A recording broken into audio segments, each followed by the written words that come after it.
Myths and campfire tales are one thing. They're meant to give you a good scare before you go back to your normal life, maybe make you check under the bed once or twice. But then you forget about it, that's the deal. But history is filled with a different kind of story, one that doesn't just fade away when the sun comes up. I'm talking about real objects, artifacts you could actually touch if you were brave enough, or maybe just a little foolish. These items have been passed down through the centuries and they seem to leave a trail of chaos, misery, and frankly, a lot of death wherever they go. So, here's the big question, the one we're diving into today. Are these objects just magnets for bad luck and unfortunate coincidences? Or is there something more sinister at play? Do they hold some kind of malevolent power, a genuine, honest-to-goodness curse? It's a pretty big leap from bad vibes to sentient, evil object, but the stories are compelling. Today we're looking into 5 of the most notorious cursed objects known to exist, separating the verifiable history from the spooky legends that have grown around them. We'll uncover their dark origins, from ancient tombs to Gilded Age hotels. We'll explore the tragedies that befell their owners, and in some cases, the people who just happened to be standing a little too close. We'll even find out where you can see these relics today, from a safe distance, so stay with us as we count down to the most terrifying of them all. This is going to be a wild ride. Our journey begins not in some dusty, ancient ruin, but in a place you could book a room in tonight if you were so inclined, the Grand Galvez Hotel in Galveston, Texas. It's a beautiful historic place, but at the end of a long hallway on the first floor hangs our first cursed object, a portrait of a Spanish colonial governor named Bernardo de Galvez. He's the guy the city, and the hotel, is named after. He's depicted in full military regalia, looking stern, important, and, well, a little bit creepy. But it's not just the old-timey vibe that gets to people, it's the eyes. Guests and hotel staff have sworn for decades that his eyes follow you as you walk down the hall. Now I know what you're thinking. That's a classic trick of the light, a common optical illusion in portraiture. It's called the Mona Lisa effect, and it's a well-documented phenomenon. But the stories about this particular painting go a little deeper than a simple optical trick. People report feeling an unexplainable cold spot when they stand in front of it, a sudden chill that has nothing to do with the hotel's air conditioning. It's a heavy, oppressive feeling, like you're being watched by something that isn't entirely happy you're there. The legend gets even weirder. Apparently, Bernardo is a bit of a diva when it comes to photography. The story goes that if you try to take a picture of his portrait without first asking for his permission, the photo will come out blurry, distorted, or covered in strange orbs of light. Some have even reported their cameras or phones malfunctioning right at the critical moment, only to work perfectly fine again once they've moved away from the painting. It sounds absurd, like a story the hotel staff made up for fun, but there are countless visitor accounts backing it up. So what's the protocol? You have to politely, out loud, ask Bernardo for his permission to take the photograph. "Mr. Galvez, sir, may I please take your picture?" Something along those lines. Only then, the legend insists, will you get a clear shot. It's become a sort of ritual for paranormal investigators and curious tourists alike. They stand in this opulent hotel hallway talking to a painting, hoping to appease a long-dead governor's spirit. It's the kind of thing that feels ridiculous while you're doing it, right up until the moment your permission-granted photo comes out crystal clear. But why would this painting be haunted? Bernardo de Galvez himself died in 1786 in Mexico City, not Galveston.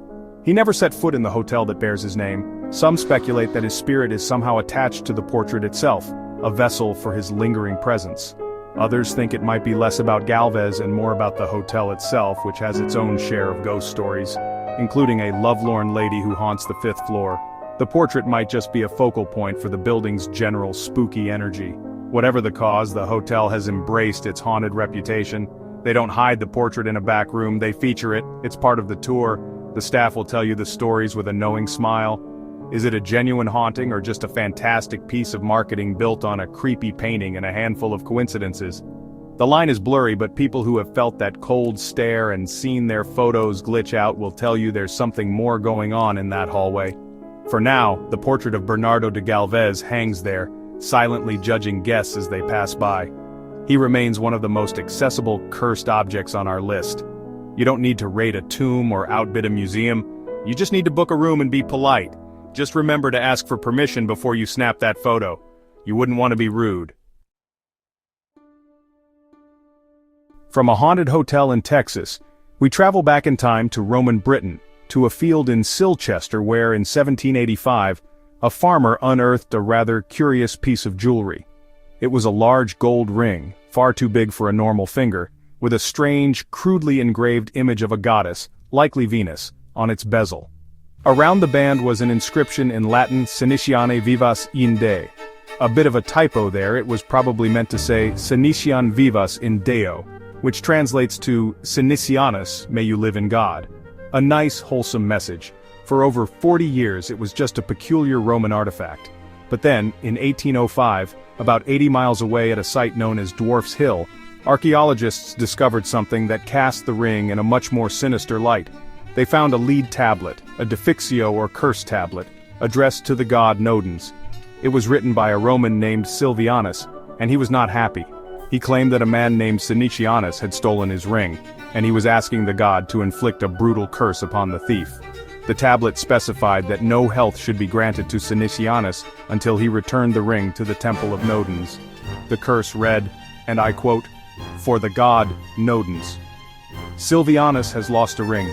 He has given half its value to Nodens.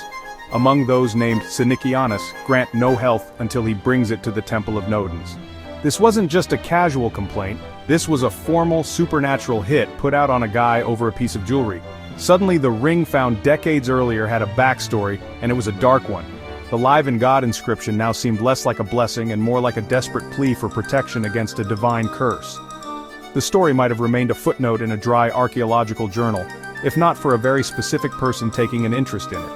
In 1929, the archaeologist Sir Mortimer Wheeler, who was excavating the Dwarf's Hill site, connected the curse tablet to the ring.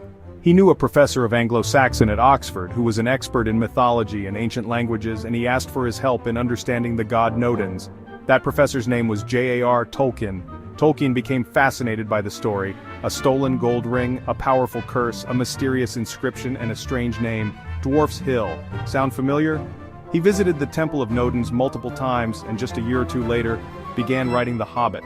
It's widely believed, and frankly seems almost certain, that the Ring of Silvianus, this real-life cursed object, became the direct inspiration for the most famous cursed object in all of fiction, the One Ring of Sauron. The parallels are just too strong to ignore. Think about it. A ring that brings misfortune to its bearer, a curse that follows it, and a connection to a dark lord, in this case the god Nodens, acting as the enforcer of the curse.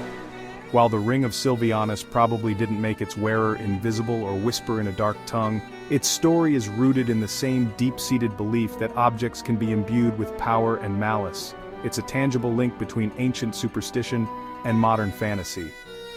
Today the Ring of Silvianus sits on display at the Vine, a historic country house in Hampshire, England. It's kept in a rotating, well-lit case, often with a copy of the curse tablet nearby.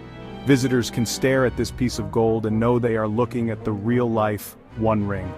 We don't know what became of Senicianus, whether he suffered from the curse, or if he ever returned the ring to the temple. But his story, intertwined with Silvianus's rage, has achieved a kind of immortality that neither man could have ever imagined. Some curses are whispered, passed down through folklore, others are etched onto lead tablets, and some seem to be born from the very act of greed itself.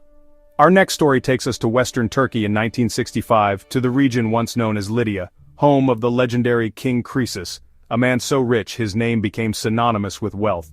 It was here that a group of local villagers from Gure made a staggering discovery while illegally digging in an ancient burial mound. They unearthed a king's ransom. What they found was a collection of over 360 artifacts from the 6th century BC, a treasure trove of gold and silver vessels, intricate jewelry, and even wall paintings. This wasn't just valuable, it was priceless, a massive piece of Lydian history. But the men who found it weren't archaeologists, they were looters. They quickly sold the entire collection, now known as the Lydian Hoard or the Karun Treasure, to an international art dealer. The treasure was then smuggled out of Turkey, and eventually purchased by the Metropolitan Museum of Art in New York between 1966 and 1970. This is where the story of the curse begins. It wasn't an ancient inscription that doomed these men, but a modern legend that sprung up around their crime. The story goes that all of the original looters met with tragic and untimely ends. They were said to have been plagued by misfortune, family strife, and violent deaths. One man was allegedly murdered by his wife, another died in a bizarre accident. The narrative was clear: the treasure was cursed and it would not suffer being stolen from its rightful resting place. Whether these stories of the looters' fates are embellished local folklore or grim reality is hard to verify completely. But the idea of a curse took hold, adding a layer of supernatural dread to what was already a major international crime. For years the treasure sat in the Met's vaults, its existence not even publicly acknowledged until 1984. The Turkish government, aware of the theft, began a long and arduous legal battle to get it back, a fight that would last for years and cost millions of dollars. Finally, in 1993, the Met conceded. Faced with overwhelming evidence of the treasure's illicit origins, the museum agreed to return the entire hoard to Turkey. It was a massive victory for cultural repatriation. The treasure was brought home and put on display at the Uşak Archaeology Museum, not far from where it was first unearthed. It seemed the curse had finally been broken. The treasure was home, the thieves were long gone, and all was right with the world. But the story doesn't end there. The curse, it seems, wasn't finished. In 2006, a new scandal erupted. Museum officials discovered that a key piece of the collection, a stunning golden hippocamp, a mythical seahorse brooch, had been stolen from the display case and replaced with a fake. The forgery was good but not perfect. An investigation was launched, and the trail led to a shocking culprit, the museum's own director, Kazim Akbioglu. He confessed to the crime, admitting he had sold the original brooch to pay off gambling debts. In his confession, he blamed the artifact itself, claiming the curse of the treasure had ruined his life and driven him to do it. It's a convenient excuse to be sure, but it's a chilling echo of the original legend. The man tasked with protecting the treasure had become its latest victim, or its latest thief, depending on your level of skepticism. The curse, it would seem, is an equal opportunity ruiner of lives, whether you're a looter or a museum director. We now travel to Egypt, a land synonymous with curses and ancient mysteries. But we're not at our final destination just yet. Before we talk about the most famous curse of all, we need to talk about two specific objects found within the tomb of Tutankhamun. They aren't made of gold or covered in jewels. They are in fact much simpler, a pair of military trumpets, one of silver and one of bronze. They are among the oldest playable trumpets in the world, over 3,000 years old. When Howard Carter cataloged the thousands of items from Tut's tomb in the 1920s, these trumpets were just two artifacts among many. They were fascinating, of course, but didn't immediately scream cursed. The legend surrounding them would take a little time to build, and it's a particularly ominous one. The belief that grew over the decades was that these are not just musical instruments, they are harbingers of war. The curse states that whenever the trumpets are sounded, a great conflict will soon follow. Let's look at the evidence, because this is where it gets spooky. In 1939, an archaeologist named James Tappern arranged for the trumpets to be played for a live BBC radio broadcast from the Cairo Museum. It was a huge event. An announcer introduced the segment, and a bandsman from the British Army named Rex Keating put the ancient silver trumpet to his lips and sounded a call that hadn't been heard for 3 millennia. The date of this broadcast was March 16, 1939. Just a few months later, on September 1st, Germany invaded Poland, officially beginning World War II in Europe. Coincidence? Maybe. But the trumpets weren't done. The legend grew, and for decades the instruments remained silent. Then came the 1967 Six-Day War between Israel and its neighbors. As the story goes, an Egyptian student was doing research at the Cairo Museum and, against all rules, decided to play the trumpets just before the war broke out. This one is a bit harder to verify, more anecdotal, but it became part of the growing mythos of the war trumpets. The next documented playing is even more chilling. In 1990, during the lead-up to the Gulf War, the trumpets were brought out for another study and were reportedly played during the process. Shortly after, Operation Desert Storm began, and then, most recently, in 2011, during the Egyptian Revolution, the country was in turmoil. Looters broke into the Cairo Museum. Many artifacts were damaged or stolen. The trumpets, it was reported, were among the items taken, though they were later recovered. A museum staffer documenting the returned items apparently played them to ensure they were still functional. This was just before the most intense and violent phase of the revolution began. So we have a pattern. 1939. Trumpets are played. World War II begins. 1967. Trumpets are allegedly played. The Six-Day War begins. 1990. Trumpets are played, the Gulf War begins, 2011. Trumpets are played, the Egyptian revolution escalates. It's a pretty compelling list of coincidences. Skeptics would argue, quite reasonably, that the 20th and 21st centuries have been filled with conflict, and you could link almost any event to the outbreak of a war if you tried hard enough. But the legend persists because it speaks to a powerful idea that some objects are so intertwined with their original purpose, in this case signaling armies and leading charges into battle, that they carry that energy with them through the ages. Are these trumpets really summoning conflict from beyond the grave? Or are we just imposing a pattern on a chaotic world? Either way, I think it's safe to say most people would be happy if these particular instruments stayed silent from now on. We've arrived at our final and most legendary curse, the one that started it all, the undisputed heavyweight champion of cursed history, the curse of King Tutankhamun's tomb. When Howard Carter and his patron Lord Carnarvon breached the sealed doorway into the pharaoh's final resting place in November 1922, they unleashed more than just a treasure trove of unimaginable beauty. They unleashed a story, a media frenzy, and a terrifying legend of supernatural revenge that has captivated the world for a century. The story of the curse didn't start with an ancient inscription. In fact, there was no specific curse written on the tomb's entrance, despite popular belief. The idea was largely fueled by sensationalist newspaper headlines and a public already primed by fiction to believe in the wrath of the pharaohs. The curse truly took flight just 5 months after the tomb's opening, in April 1923, when Lord Carnarvon died suddenly in Cairo. The cause was blood poisoning, started by an infected mosquito bite on his cheek that he had nicked while shaving. This is where the spooky details pile up. At the very moment of Carnarvon's death, all the lights in Cairo inexplicably went out. Miles away, back at his estate in England, his favorite dog Susie let out a howl and dropped dead. It was the perfect storm of eerie coincidences, and the newspapers ran with it. The curse of the pharaohs was born, and the deaths didn't stop there. Over the next decade, a string of people connected to the tomb's opening met with untimely ends. George J. Gould, a wealthy American financier and friend of Carnarvon, visited the tomb and died of a fever a few months later. Sir Archibald Douglas Reed, the radiologist who x-rayed Tut's mummy, died of a mysterious illness. Prince Ali Camel Fahmy Bey of Egypt, who had also visited the tomb, was shot and killed by his wife. Carnarvon's personal secretary, Richard Bethel, was found smothered in his bed. His father, Lord Westbury, distraught over his son's death, threw himself from a 7th-story window. The list goes on, a trail of death that seemed to follow anyone who had desecrated the boy king's eternal rest. Of course, for every spooky story, there is a scientific counter-explanation. Skeptics point out that Howard Carter, the man who spent more time in the tomb than anyone, lived for another 17 years, dying at the age of 64.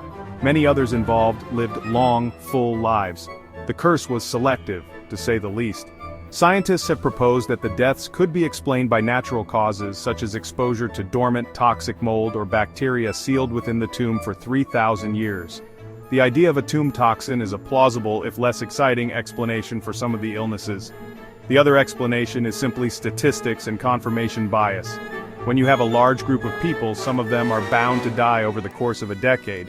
Because the world was watching the Tutankhamun discovery so closely, every death connected to it was reported and scrutinized, while the long lives of others were ignored. We remember the spooky connections because they make for a much better story than some old guys died of old guy things. And yet, the legend endures. The Curse of Tutankhamun is more famous than the king himself. It has spawned countless movies, books, and documentaries. It taps into a primal fear of disturbing the dead and facing consequences from a world beyond our own. Whether it was a pharaoh's magic, a toxic fungus, or just a series of tragic coincidences amplified by a hungry press, the opening of that tomb in 1922 unleashed a force that has never truly been put back in its box. The curse itself has become the most enduring artifact of all. From a haunted portrait in a Texas hotel to the legendary tomb of an Egyptian king, these objects have woven themselves into our history, leaving behind a legacy of fear, tragedy, and a ton of unanswered questions. They sit behind glass in museums or hang quietly on walls, but their stories continue to echo through time. They are more than just old items. They are focal points for some of our deepest anxieties about death, luck, and the forces we can't see or explain. These artifacts challenge our understanding of the world, blurring the line between coincidence and curse, science and the supernatural. So what's the final verdict? It's easy to dismiss these as just stories, a collection of unfortunate events that we've strung together to create a spooky narrative. And maybe that's all they are. But the sheer volume of tragedy and strange occurrences surrounding these objects is hard to ignore completely. Which of these artifacts do you think is the most terrifying? Are these objects really imbued with malevolent energy? Or are they just lightning rods for human misfortune and fear? Let us know what you think in the comments below. We really want to hear your theories. If you enjoyed this trip into the world's most cursed objects and made it out with your soul intact, please give this video a thumbs up and subscribe for more deep dives into the unknown. It really helps the channel out. And don't forget to hit that notification bell so you never miss an upload. Thanks for watching, and maybe, just maybe, think twice about where your favorite antique came from. You never know what stories it might be hiding.